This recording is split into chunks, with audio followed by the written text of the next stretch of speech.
Olá pessoal, tudo bem com vocês? Dando continuidade à nossa aula aí de modelagem de sistemas fluídicos, né? Vamos falar agora sobre os sistemas pneumáticos. Então, sistemas pneumáticos envolvem fluidos compressíveis, né? Que são gases, como o ar, nos quais a massa específica não é constante. Então, a análise de sistemas pneumáticos é complexa devido aos efeitos termodinâmicos e ao fato de que o fluxo de gás é mais complicado que o fluxo líquido. Os efeitos de compressibilidade podem causar oscilações na resposta do sistema. O fluxo pode ser tornar limitado, condições sônicas ou Mach 1, no estrangulamento de uma válvula ou orifício, resultando em uma relação altamente não linear entre a pressão e a vazão. Para fluidos compressíveis, a vazão de massa e a vazão volumétrica não são facilmente intercambiáveis, uma vez que a massa específica pode variar consideravelmente. Ok? Então, ela não é tão fácil de fazer, né? Como a gente fez no sistema hidráulico, né? Que a gente tinha uma relação linear, né? Era só multiplicar pela massa específica, né? Pela constante de massa específica. Muito bem, né? Então, como o ρ é variável, né? Então a nossa relação aqui não é linear, né? Não temos uma relação linear aqui, né? Lembrando que a massa, né, é igual ao ρ, né, que é a nossa constante de massa específica vezes o volume, né? E a derivada da massa, né, é igual a ρ ponto v mais ρ v ponto, né? Então, se o sistema pneumático, né, sistema a compressibilidade, né, o ρ vai variar, né, dependendo da situação. Então vamos trabalhar aqui mais com a vazão de massa. Muito bem. Os efeitos termodinâmicos devem ser incluídos quando os sistemas pneumáticos são modelados, né? Os sistemas pneumáticos exibem uma relação funcional entre pressão, P, né, massa específica e temperatura. Então, lei dos gases perfeitos, né? Pressão igual a ρ vezes R, né, que é a constante do gás. Temperatura absoluta, aqui a gente está usando em Kelvin, né?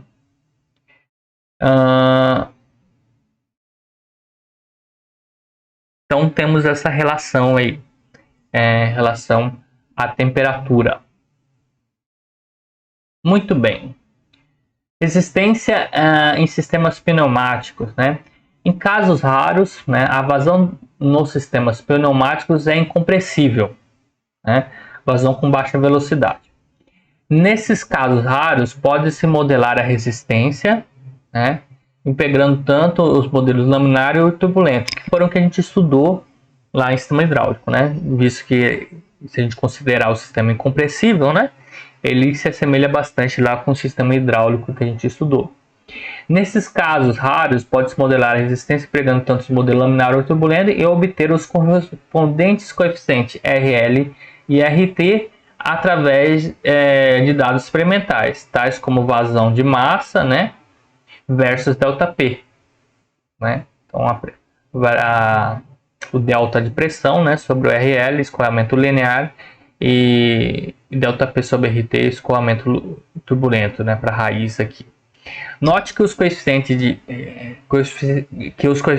resistências RL e RT possuem unidades diferentes para sistemas pneumáticos, uma vez que está sendo empregada a vazão de massa ao invés da vazão volumétrica aqui. Ok, pessoal? Então, para a maioria das aplicações pneumáticas, a vazão através das válvulas ou orifícios é turbulenta, compressível, né, e complexa. É necessário considerar escoamentos limitado versus não limitado, tá, na área mínima de estrangulamento, né, na qual o escoamento limitado envolve condições sônicas ou Mach igual a 1. Tá? Então, teremos escoamento limitado, né, para condições sônicas ou Mach 1. Tá? Então, a vazão de massa, função não linear para escoamento não limitado. Né? Então, a vazão de massa ela vai depender da pressão P1, P2, da área de estrangulamento, né? Bem como da temperatura. Né? temperatura a montante, né? Temperatura anterior. Então, pressão 1 é a pressão anterior, né? Pressão a jusante aqui é a pressão posterior, ok? E aqui a vazão de massa, tá? Não volumétrica. A gente não está tratando aqui da vazão volumétrica aqui, mas sim a vazão de massa. Ok? Principalmente porque a vazão de massa, a massa específica, né? Ela é variável. Muito bem. Então aqui nós temos a vazão de massa W para sistemas pneumáticos. Temos duas equações aqui, pessoal. Não precisa se preocupar tanto aqui com o resultado, tá? É saber que para a vazão de massa, né, quando é considerado escoamento não limitado, temos essa equação, e quando o escoamento é limitado, temos essa equação aqui, né, mais simples aqui. Então, o limitado é Mach 1 no estrangulamento, tá? Como que a gente vai saber se o escoamento é não limitado ou limitado? Analisando, né, a relação de P2 sobre P1, que é a pressão posterior dividida pela pressão anterior, né? Se for maior que o C crítico, que é a razão de pressão crítica, né? Perceba que ele vai depender da razão de calores específico gama, né? Um parâmetro aí. Se for maior que a razão de pressão crítica, né? Que para o ar é 0,528, tá? Teremos P2 dividido pelo maior que CR, temos escoamento não limitado. E se for menor, né, que C crítico, temos escoamento limitado, ok? Vamos ver então o que é isso, né? Nesse próximo gráfico aqui, tá?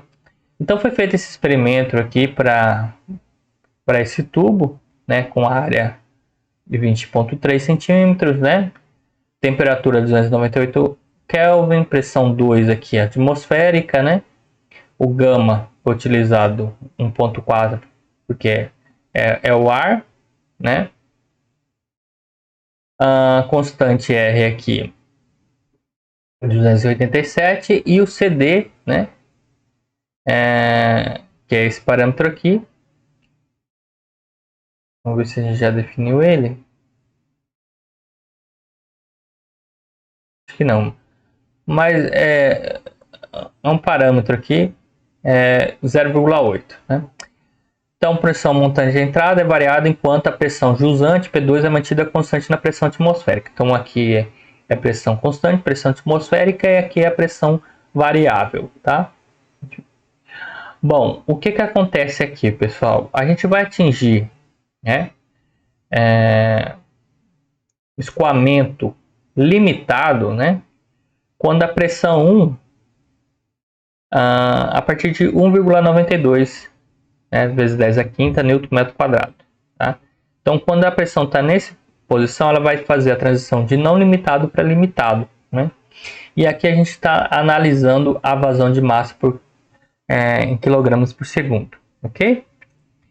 Então, quando a relação P2 sobre P1 é igual a 0,528, tá? Então, aqui mais ou menos para vocês terem ideia, à medida que a gente aumenta a pressão 1, né, visto que essa pressão 2 ela é constante, a pressão atmosférica, né, a gente vai sair de escoamento não limitado para escoamento limitado, ok?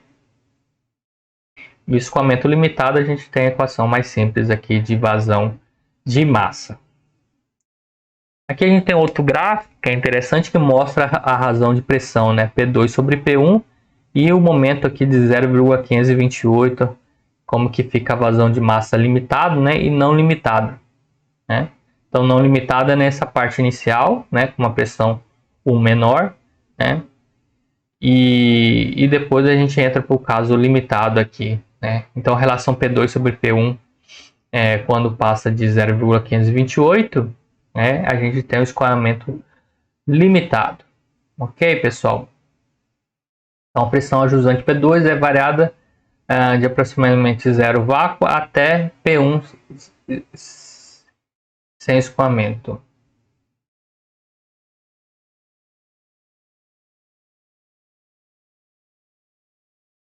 Ok. Muito bem, então a gente já definimos aqui o que é o escoamento não limitado e escoamento limitado. Vamos falar um pouquinho sobre a capacitância pneumática, tá? A capacitância fluídica pneumática é definida como DM e DP, tá? Não é mais como DV e DP, né? Então a gente está tratando aqui de DM, né? Que é ρ vezes o volume, tá? Para gases preenchendo um reservatório de volume constante, rígido, tense, tá? Então, para o volume constante, né? Derivado aqui de ρ, né?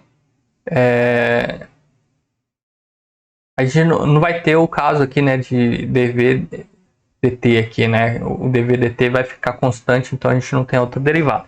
Você vai ter a posição de ρ, ok? Então isso aqui vai implicar que a capacitância, tá? Vai ser igual, substituindo aqui o dm, né, igual a v de ρ sobre dt. Em seguida, aplicando os conceitos de termodinâmica, assume que o gás tem uma expansão politrópica, tá? Então, P sobre ρn aqui, né, é igual a uma constante. N é igual a 1 se o processo for isotérmico, né, na mesma temperatura, ou adiabático, aí sem transferência de calor, o N vai ser igual a gama, tá? Que é Cp sobre Cv. Outra constante aí, tá, pessoal?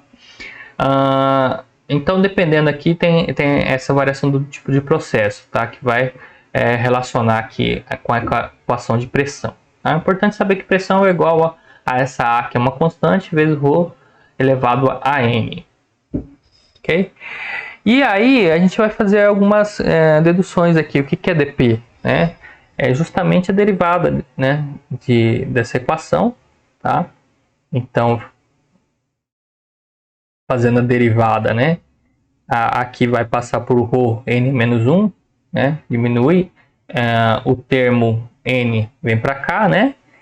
Vezes a derivada da variável ρ, dρ, né? Então, por isso ficou a n, ρ n-1 dρ. Isso aqui,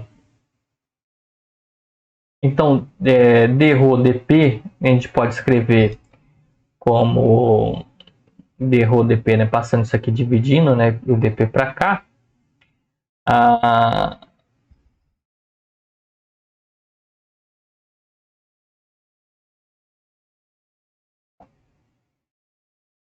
A gente consegue escrever isso aqui.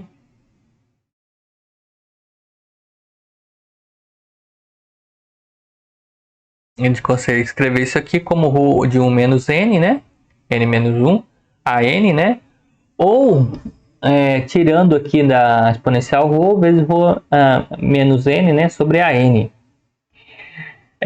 Fazendo isso aqui, pessoal, a gente pode substituir o A por P ρ menos n, né? Empregando a lei dos gases perfeitos, né? E substituindo o P aqui, a gente chega nessa relação aqui, né? Então, o ppn aqui a gente consegue cortar, né? Vai sobrar só o P, e o P a gente substitui por ρ RT. Perceba que o ρ vai ser cortado, né? E a gente vai ficar só com o termo RT e aqui embaixo com o valor N, tá? Então, por isso que dρ dP, né, é igual a 1 sobre nRT. Certo, pessoal? Então, tendo essa relação aqui, né, e a gente sabendo que a expressão da capacitância fluídica né, pneumática, né, é V dρ dP, né, a gente chegou nessa relação aqui apenas para substituir, tá? Então, a capacitância, né, para o volume fixo, né, aqui é um resultado importante, é V igual a nRT. Tá? Então, o que acontece aqui? Ó? A conclusão que ele chega. A capacitância pneumática para o reservatório fixo, né, V, a gente assumiu aqui, reservatório fixo, por isso que não tem a regra da cadeia aqui, varia dependendo da temperatura do gás, T, do tipo do gás, que é o R, lembrando que o R é a constante do gás, tá? Então, depende do tipo de gás, e depende do do processo termodinâmico, se é isotérmico ou se é um processo adiabático, por exemplo, né? Então a capacitância vai depender dessas variáveis aí, certo, pessoal? Muito bem. Então o que acontece aí para modelar de sistemas pneumáticos? O que a gente tem que fazer? A gente vai usar aí a conservação de massa, né? Os modelos de sistemas pneumáticos estão baseados na conservação de massa também. Mesma ideia aí que a gente utilizou para os sistemas hidráulicos, né? Então a gente considera aqui a taxa de variação da massa, né? WVC aqui, a vazão de massa aqui, a derivada da massa do volume de controle, né? Que é ρ ponto V mais ρ vezes V ponto, né? O que acontece aqui? Nós temos a derivada de P ponto, né? Calculando a taxa de variação da massa específica ρ, empregando a derivada no processo politrópico. A gente já tinha calculado aqui acho que não, né? A derivada aqui a gente não tinha calculado, mas a derivada da pressão aqui da expansão politrópica, né? Então, fazendo isso, a gente chega nessa equação, tá? Ele substituiu aqui, ó, que A por N é igual a P, né? Que a gente já tinha visto aqui. Então, fazendo isso e passando, então isso aqui vira P, né? Passando então NP dividindo, né, aqui, né, e o ρ, a gente tem que o ρ ponto aqui, né, o dρ dt aqui é dado por essa equação aqui, tá? Para o processo politrópico.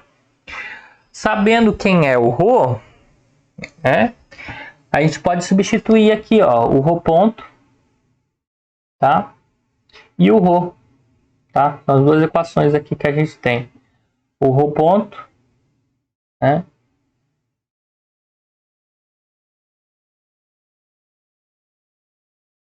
E o ρ a gente já tinha definido na primeira equação aqui, né? O ρ é P sobre RT, certo, pessoal? E o ρ ponto a gente calculou agora para o processo politrópico, né? Opa, deixa eu voltar aqui. O processo politrópico. Muito bem. Então, nós temos essa igualdade aqui, né? Para vazão de massa, tá? Isso aqui vai ser igual ao somatório, né, da vazão de massa de entrada menos o somatório da vazão de massa de saída, que ele chama aqui de vazão de massa líquida, né?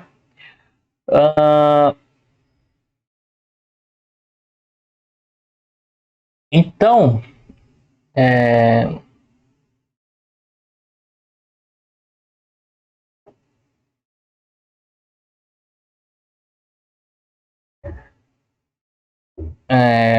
fazendo aqui, como se deseja uma equação dinâmica para a pressão do gás, resolve-se a expressão acima de P dt, né? O P ponto aqui. A gente passou aqui, né? Isso aqui passou. Isso aqui veio para o lado direito, né, pessoal? Aqui para o lado do W líquido. Então, isso menos o W líquido. E esse termo aqui, né? Do P ponto aqui, né? Passou multiplicando aqui, né? Multiplicando, dividindo o V, né? E NRT multiplicando.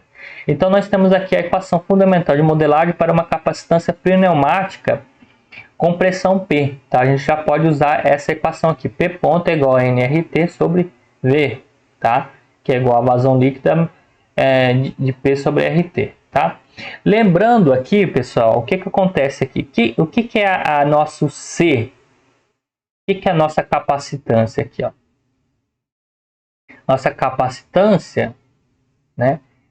dρ dP aqui é 1 sobre NRT, ó, né? Então, V sobre NRT é igual a capacitância, né?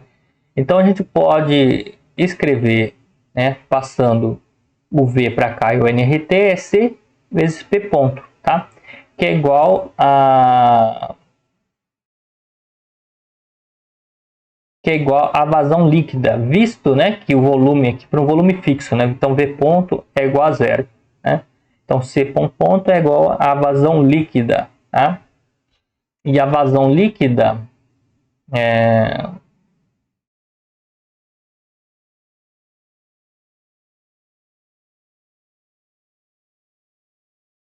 a vazão líquida é igual ao somatório da vazão de entrada menos o somatório da vazão da saída, tá? A gente pode substituir assim, calcular, né? O que é a vazão líquida aqui? É o somatório da vazão de entrada menos o somatório da vazão de saída. Ok, pessoal? Então, nós chegamos nessa equação. Vamos aproveitar aqui e fazer já esse exemplo do sistema pneumático aqui, que acho que já vale a pena e é meio que direto, né?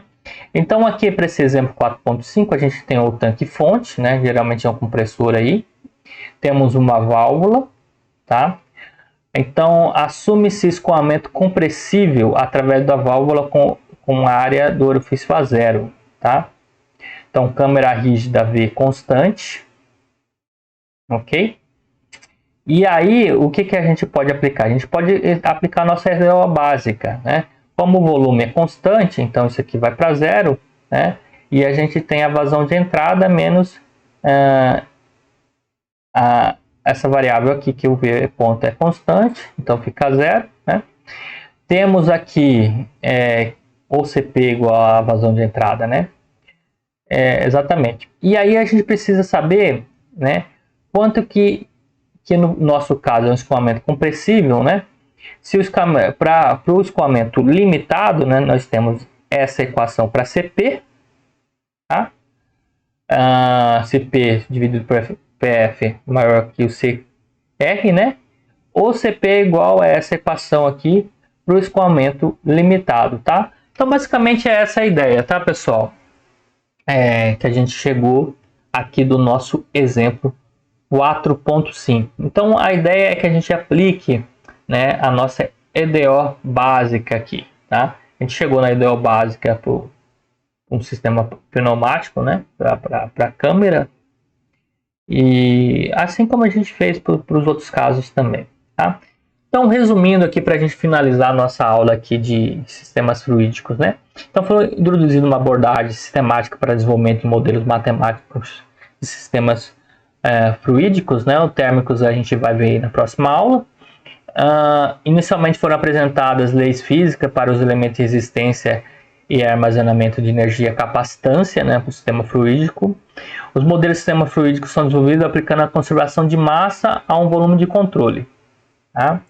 Cada volume de controle ou capacitância, né, fluídica aí, no sistema de fluido, exigirá uma IDO, né, de primeira ordem com pressão como variável dinâmica. Então, a pressão é a nossa variável dinâmica aí. Os modelos fluídicos são tipicamente não lineares devido ao escoamento turbulento. Ok, pessoal?